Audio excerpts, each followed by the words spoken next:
하나님께서 우리에게 8월 새로운 달을 허락하신 줄로 믿습니다. 무더운 날씨 가운데서도 이번 한 달 동안에 지금까지처럼 우리와 우리 가정과 직장과 일터와 학업과 교회를 지켜주실 줄로 믿습니다. 여러분, 모세, 베드로, 사도 요한, 그리고 사도 바울, 이 네 사람의 공통점이 있다는 거 여러분 아시겠습니까? 다시 말씀드려 볼게요. 모세, 베드로, 사도 요한, 그리고 사도 바울, 이 네 명에게는 어떤 공통점이 있을까요? 남자 이러시면 안 됩니다, 여러분. 틀린 말은 아닌데 제가 기대하는 대답은 아니에요. 여러분, 오늘 설교 제목 혹시 보신 분들은 눈치채셨을지도 모르겠는데요, 맞습니다. 온유한 사람들이라는 겁니다. 본인이 온유하고 또 다른 사람들에게 온유하게 대했던 사람들이라는 것이죠. 우선 모세를 한번 볼까요? 민수기 12장 3절 말씀은 이렇게 기록하고 있습니다. 우리 함께 읽어봅니다. 시작. 이 사람 모세는 온유함이 지면의 모든 사람보다 더하더라. 모세는 어떤 사람이라고요? 지면의 모든 사람보다 더 온유한 사람. 광야에서 40년 동안에 이스라엘 백성들로부터 온갖 모욕과 또 서름을 당하고 억울한 때도 참 많았지만은 그 누구보다도 그런 순간에 온유함을 잃지 않았던 사람, 그가 바로 모세. 그래서 하나님으로부터 인정받은 사람이 바로 모세였습니다. 베드로는 어떨까요? 베드로전서 3장 4절 말씀 우리 함께 읽어보십시다. 시작. 오직 마음에 숨은 사람을 온유하고 안정한 심령에 썩지 아니할 것으로 하라. 이는 하나님 앞에 값진 것이니라. 아멘. 여러분, 베드로가 이 베드로전서를 썼을 당시에는요, 로마 제국의 모진 박해와 또 핍박이 있던 때였습니다.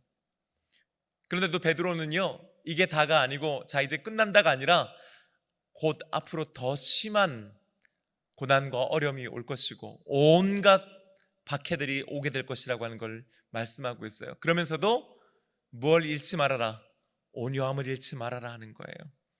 오히려 그런 가운데서 부딪히지 말고 싸우지 말고 분내지 말고 초대교회 성도들에게 온유하고 안정된 심령을 가지라고 권면하고 있는 겁니다.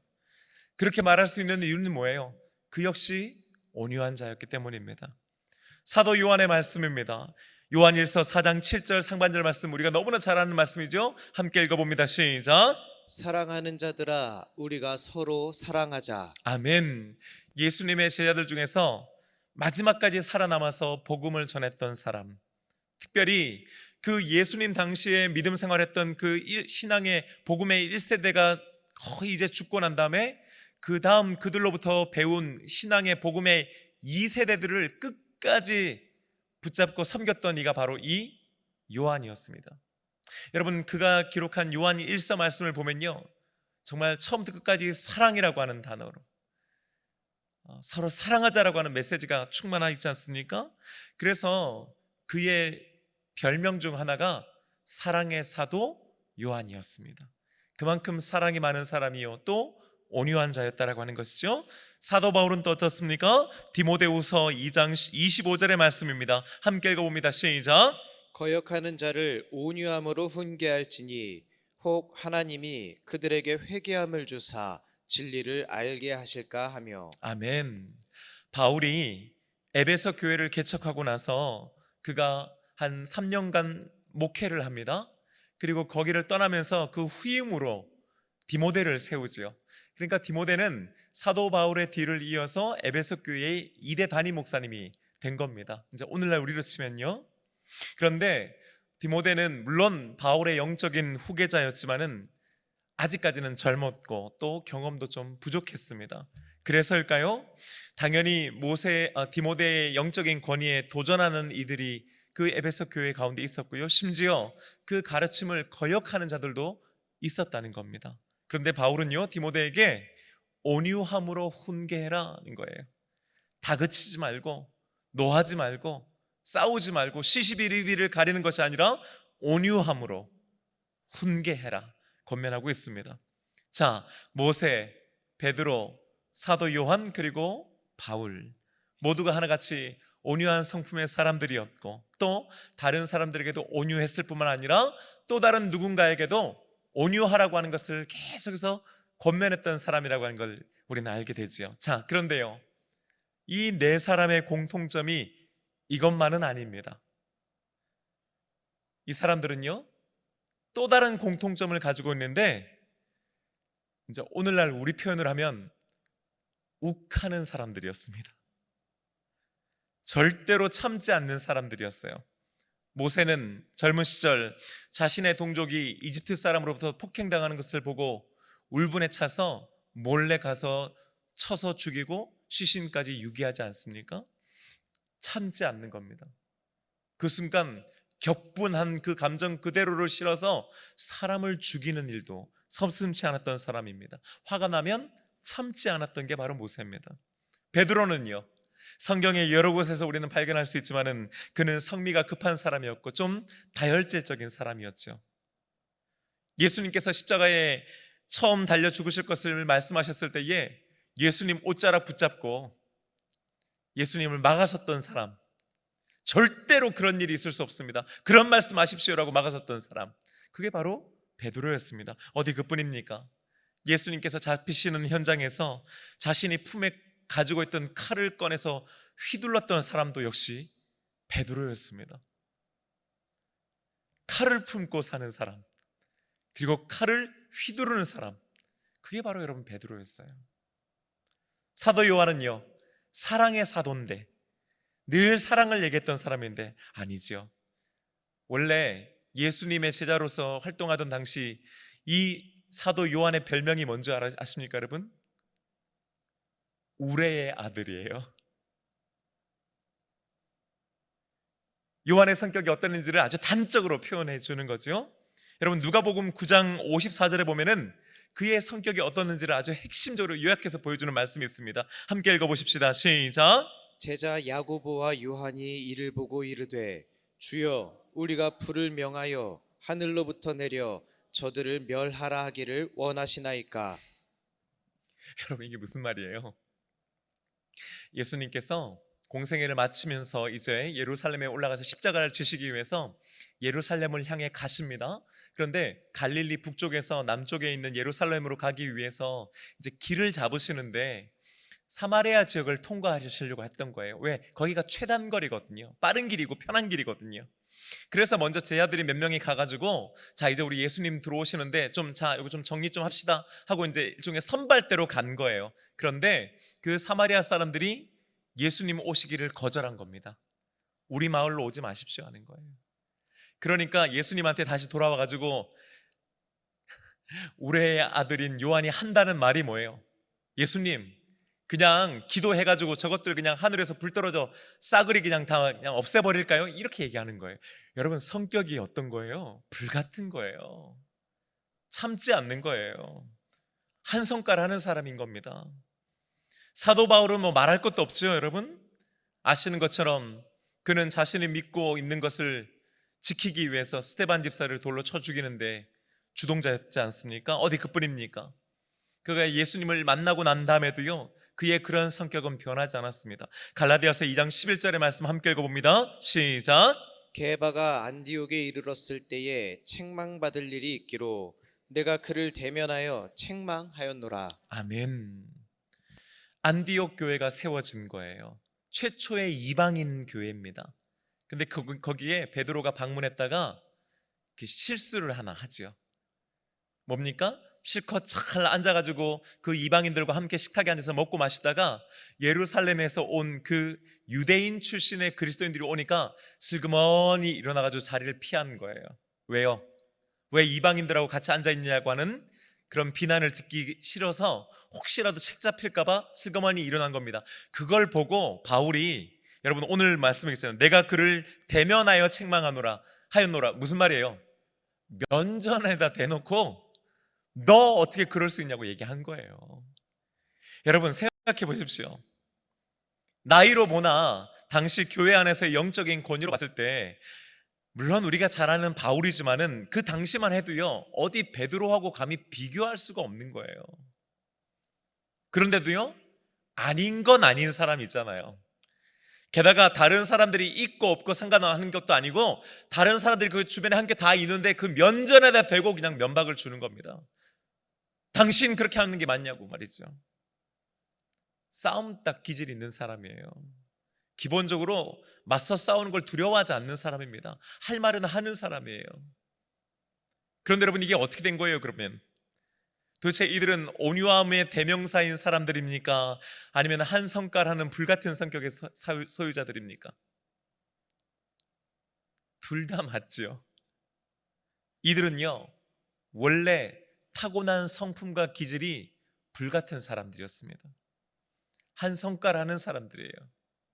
그런데 이들이 은혜를 받고 주님을 만나고 나서는 자신들의 그 성품과 기질이 변하게 된 줄로 믿습니다. 여러분은 어떠세요? 여러분은 온유하신 분이십니까? 아니면 한 성깔 하십니까? 그럼 제가 이렇게 여쭤볼게요. 여러분 온유하고 싶으십니까? 그래요. 온유하십니까? 아니면 한 성깔 하십니까? 하면 다들 입 다물고 계시지만은 온유하기를 원하십니까? 하면 모두가 아멘 하실 거예요. 한 성깔 한다고 자기 스스로 생각하는 분도 늘 마음에 기도하는 건 뭐예요? 주님 온유함을 주시옵소서. 그런 거 아니겠어요? 모든 사람들이 온유하기 원합니다. 그런데 여러분, 이게 잘 안 됩니다. 왜 그렇습니까? 일단 타고나기를 좀 성격 자체가, 그렇죠? 좀 혈기가 있고 또 좀 강하고 급한 분들이 있습니다. 또 어떤 분들은요, 나는 좀 온유하고 싶은데 그냥 가족들이 혹은 남편이 자식들이 하는 걸 보면은 그냥 열불이 난다고 하는 분들이 있어요. 내 상황과 형편을 보면은 그냥 열받는다라고 하는 거죠. 나는 안 그러고 싶은데 어때요? 내 상황과 형편이 주변에 있는 사람들이 나로 하여금 열받게 하고 성질나게 하고 화를 내게끔 만든다라고 하는 거예요. 맞습니다. 나는 잘하고 싶은데요, 나는 온유하고 싶은데 우리들은요, 주변의 사람들과 환경의 영향을 받으면 이내 그 온유함을 잃어버리곤 하죠. 우리 모두가 그토록 온유하기를 바라지만 이게 잘 안 되는 이유는요, 이 온유함이 원래 우리의 것이 아니기 때문입니다. 여러분, 우리가 온유함에 대해서 착각하면 안 되는데요, 그것은 뭐냐면은 우리의 타고난 성품과 성격과 이것이 연결되어 있는 것이 아니고, 그러니까 원래 좀 타고나기를 순하고 착하게 태어난 분들이 있긴 하지만 여러분, 이내 그런 분들도 한 번씩 폭발할 때가 있잖아요. 그러니까 누구라도 아무리 유순하고 온순한 사람이어도 한번 열받으면요, 걷잡을 수가 없는 거예요. 그러니까 그건 뭐냐면은 다른 사람보다 더 잘 참는 거지 그 사람이 온유하다라고 볼 수는 없단 말입니다.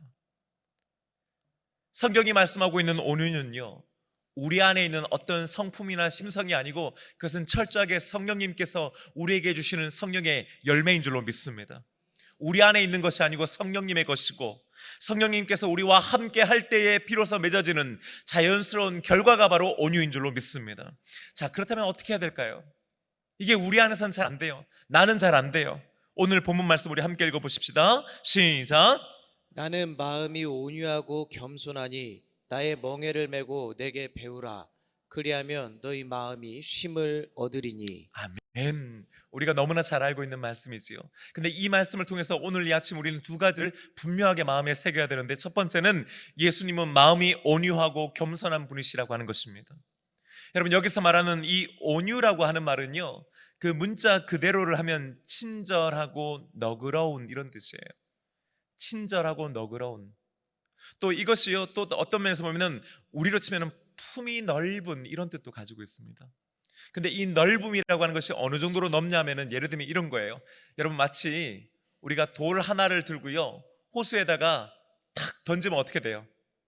파장이 일어나죠? 그렇죠? 근데요, 그게 그냥 조그만 연못이라면 어떻습니까? 훨씬 더 그 파장이 클 것 아닙니까? 그렇죠? 하지만 여러분, 그 호수가 그 끝을 알 수 없을 만큼 크다면요, 돌 하나 던져가지고 파장이 일겠지만 이내 다시 그 평면한 수면을 유지하는 것 아닙니까? 그게 바로 여러분 프라위스, 즉 이 온유함이라는 거예요. 그냥 작은 연못에 돌 하나 탁 던졌을 때 막 요동치는 것이 아니고 너무너무 그것이 넓어서 어느 것 하나가 그냥 탁 던져졌다고 하더라도 그것이 전혀 티가 나지 않는 그런 정도의 온유함, 그런 정도의 친절하고 너그러움이 바로 예수님께서 오늘 말씀하시고 있는 나는 내 마음이 온유하고 할 때의 이 온유함이라고 하는 겁니다. 예수님의 온유함과 우리의 온유함의 차이가 바로 거기에 있는 거예요, 여러분. 예수님은 하나님의 아들이신 줄로 믿습니다. 그분은 곧 하나님이십니다. 여러분 맞습니까? 하나님께서 세상을 창조하실 때 바로 예수님께서 성령님과 함께 그곳에 계셨습니다. 함께 창조하신 겁니다. 하나님께서 전능하시다면은 예수님 역시 전능하신 분이신 줄로 믿습니다. 하나님께서 거룩하시다면은 예수님 또한 거룩하신 분이십니다. 하나님께서 세상을 심판하시는 분이라면 예수님도 동시에 세상을 심판하시는 분이요, 성경은 참으로 다시 예수님께서 오실 때에 세상을 심판하신다고 증거하고 있습니다.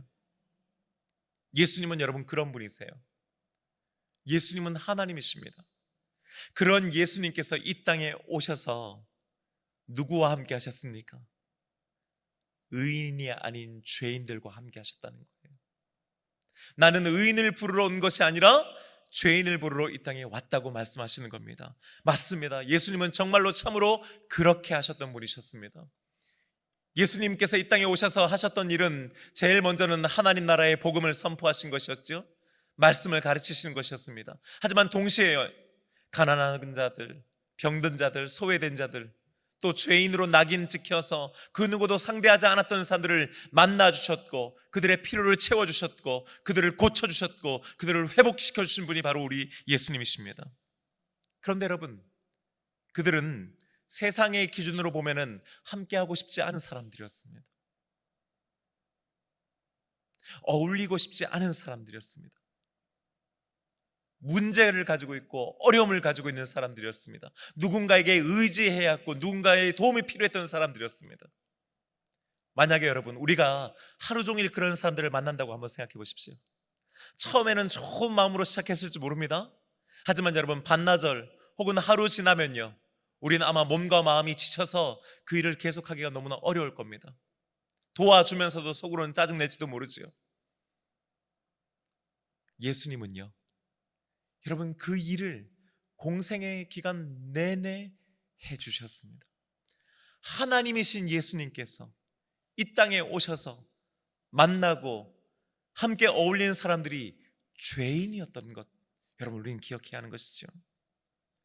하지만 예수님께서는 그 죄인들의 손을 뿌리치시는 것이 아니라 다 잡아주신 줄로 믿습니다. 예수님께서 마지막 가쁜 숨을 내쉬면서 오른편 강도의 손을 잡아주셨던 것을 우리는 기억하지요. 이것이 바로 예수님의 온유함이셨습니다. 그분은 죄인들에게 친절하셨습니다. 그분은 죄인들에게도 너그러우셨던 분이셨습니다. 상황과 형편은 늘 언제나 바뀌었고 늘 언제나 어려웠지만 그런 가운데도 예수님은 온유함을 잃지 않으신 분이셨는 줄로 믿습니다. 둘째, 예수님으로부터 우리는 이 온유함을 배워야 한다는 사실입니다. 여러분, 우리들이 타고난 성품으로 살아서는 우리는 결코 우리의 온유함을 지켜낼 수 없습니다. 그러면 우리들이 가지고 있는 타고난 정도의 온유함을 가지고 있다면 우리는 결국 하나님께서 붙드시기 이전에 살인자였던 모세, 자신의 마음에 들지 않으면 기도하여서 하늘로부터 불이 떨어지게끔 만들기를 원했던 우레의 아들 요한, 다혈질이고 욱하는 성격에 칼을 휘두르는 베드로, 스데반을 죽였으나 눈 하나 깜짝하지 않았을 뿐만 아니라 자신이 옳다고 생각하면 다른 사람들 면전에서 자신보다 훨씬 영적인 권위가 있는 사람을 면전에서 구박하고 면박주는 그런 바울로밖에는 살 수 없는 것이지요. 아무리 우리가 좋은 성품을 타고났다 해도요, 우리들은 죄성으로 인해 그 온유함을 지켜낼 수 없는 것이지요. 그나마 있는 온유함이라 할지라도 내가 몸이 힘들고 어려우면은, 내 마음이 그 정도가 아니면은, 혹은 상황과 형편이 어려우면 우리의 온유함은 늘 언제나 분노로, 화로, 원망으로 바뀌게 되는 것입니다. 방법은 뭡니까? 예수님으로부터 배워야 하는 줄로 믿습니다. 여러분, 우리는요, 살면서 내가 뭔가를 잘 못하면, 모르는 것이 있으면, 잘 안 되고 어려운 것이 있으면 어떻게든 배우려고 하지 않습니까? 맞습니다, 여러분. 온유함은 타고난 성품이 아니요 예수님으로부터 배워야 하는 것인 줄로 믿습니다. 그렇다면 여러분, 예수님께 배울 때 그 배움이란 과연 뭡니까? 어떻게 배우는 겁니까? 그것은 바로 예수님의 멍에를 매는 것인 줄로 믿습니다. 그 멍에란 다름 아닌 바로 십자가인 것입니다. 예수님은 항상 이 땅에 오셔서 마음 가운데 십자가를 두셨던 분이셨습니다. 그분의 공생애는 결국 십자가를 향해 걸어가시는 걸음이었고, 그 골고다 언덕에 오르시기 위한 준비의 과정이었으며, 그분은 마침내 십자가에 달려 죽으심으로 하나님께서 우리를 향해 가지고 계셨던 모든 계획하심과 섭리를 이루신 분이신 줄로 믿습니다. 그 십자가는 가장 낮고 비참하고 고통스러운 것이었습니다. 하지만 그것을 마다하지 아니하시고 끝까지 짊어지신 예수님께서는 마침내 다 이루었다고 선언하셨고 승리하신 줄로 믿습니다. 그런 예수님께서 이제 저와 여러분에게 나의 멍에를 메고 나에게서 배우라고 말씀하십니다. 무엇을 말입니까? 온유한 마음을 말입니다. 예수님은 주여 주여 부르는 자들이 아니라 날마다 자신을 부인하고 자기 십자가를 지고 예수님을 따르는 자가 자신의 제자이며, 그런 자들만이 하나님 나라에 들어갈 수 있다고 선언하셨습니다.